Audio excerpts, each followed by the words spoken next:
அன்புள்ள விருச்சிக ராசி அன்பர்களே வணக்கம். இந்த வார ராசி பலன். விருச்சிக ராசினருக்கு 2 சூரியன், செவ்வாய், புதன், சுக்கிரன் இணைவு, 4 ராகு, 5 சனி, அஸ்தமத்தில் குரு வக்கரம் அடைந்திருக்கிறார். 10 கேது பகவான் இருக்கிறார். தன குடும்ப வாக்குஸ்தானத்தில் 2 உஷ்ண கிரகங்கள் சூரியனும் செவ்வாயும் இணைந்து இருப்பதால் பேச்சில் உஷ்ணம் வெளிப்படும், பேச்சில் சூடு பறக்கும்.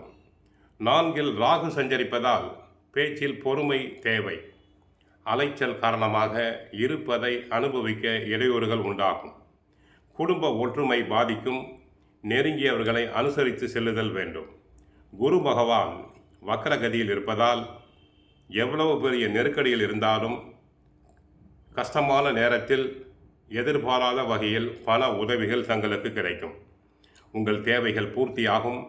தொழில் வியாபாரத்தில் சூழ்நிலையை புரிந்து நடந்து கொண்டால் போட்ட முதலை எடுக்கக்கூடிய வாய்ப்புகள் தங்களுக்கு உண்டு.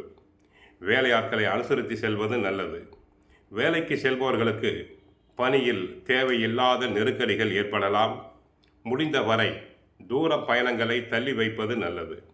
உடன் பிறந்தவர்களிடம் வீண் மனஸ்தாபங்கள் ஏற்படக்கூடிய நேரம். முடிந்த வரை நெருங்கியவர்களை அனுசரித்து செல்லுதல் வேண்டும். மாணவ மாணவியர்களுக்கு கவன சிதறல்கள் ஏற்படக்கூடிய நேரம் என்பதால் கவனமாக இருத்தல் வேண்டும். கெட்ட சகவாசம் கூடாது. பெற்றோர் சொற்படி, ஆசிரியர் சொற்படி கேட்குதல் வேண்டும். குடும்பஸ்தானத்திற்கு குரு பார்வை கிடைப்பதால் விரயங்கள் குறையும். 2 சுக்கிரன் அமர்ந்து குரு பார்வையை பெறுவதால் பொருளாதார சம்பந்தப்பட்ட விஷயங்களில் குறைவு இருக்காது. கொடுக்கல் வாங்கல்கள் சுலபமாகவே இருக்கும். எப்பொழுதோ போட்ட முதலீடு நீங்கள் எதிர்பார்த்த லாபத்தை தரும். தொழில் வணிகம் சீராக நடைபெறும். ஆனால் முயற்சிகள் சற்று கூடுதலாக செய்ய வேண்டும். உடல் ஆரோக்கியத்தில் தங்களுக்கு கவனம் தேவை. தேவையில்லாத கற்பனையான அச்சங்கள் மனதில் உருவாகும். சிலருக்கு வயிறு சம்பந்தப்பட்ட உபாதைகள் ஏற்படலாம். எனவே உணவு விஷயத்தில் கவனம் தேவை. வெளியில் அதிகம் உணவு உண்ண வேண்டாம். வாக்குஸ்தானமாகிய 2 சூரியன் செவ்வாய் இணைந்திருப்பதால் இனிமையாக பேசுதல் வேண்டும். பேச்சில் பொறுமை தேவை.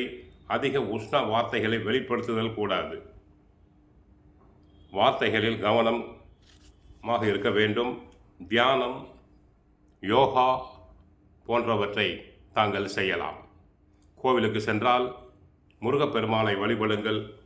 கந்த சஷ்டி பாராயணம் செய்யுங்கள். மனம் அமைதியாக இருக்க முயற்சி செய்தல் வேண்டும். எந்த பிரச்சனை வந்தாலும் சமாளிக்கக்கூடிய சக்தியினை பெற வேண்டும். இறை வழிபாடு அவசியம். வாழ்க வளமுடன். மங்களம் உண்டாகட்டும்.